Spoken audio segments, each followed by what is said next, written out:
Seguidamente hace su entrada el cuerpo docente del plantel por departamentos. Damos la bienvenida al Departamento de Español, Departamento de Matemáticas y Física, Departamento de Inglés, Departamento de Ciencias Sociales, Departamento de Ciencias Naturales y Química, Departamento de Agropecuaria, Departamento de Educación Física, Departamento de Expresiones Artísticas, Departamento de Tecnología y Departamento de Orientación y Educación Inclusiva.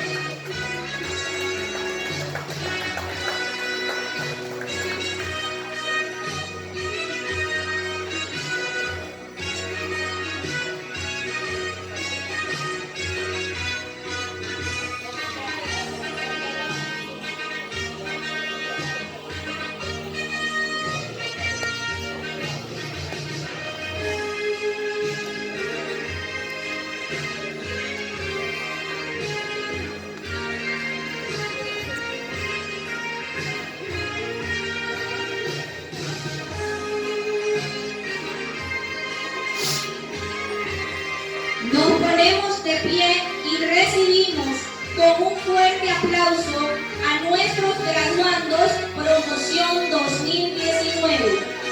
Recibamos a los puestos de honor de Premedia. Primer puesto de honor, Camarena Cristian. Segundo puesto de honor, Zurdo Vilma. Tercer puesto de honor, Pérez Miguel. Continuamos con los puestos de honor de media. Este año le correspondió al bachiller en comercio los tres principales puestos de honor. Primer puesto de honor, Caser Albi, bachiller en comercio. Segundo puesto de honor, Caballero Tatiana, bachiller en comercio. Tercer puesto de honor, Castellón Dioselina, bachiller en comercio. Seguidamente tenemos la entrada de los graduandos del bachiller agropecuario.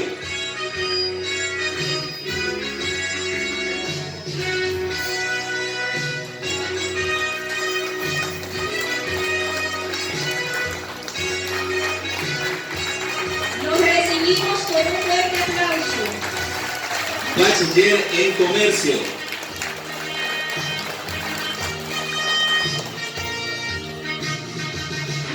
Fuerte la ovación para el bachiller comercial. Bachiller en ciencias.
Nos colocamos en manos del Dios Todopoderoso a través de la invocación religiosa dirigida por el profesor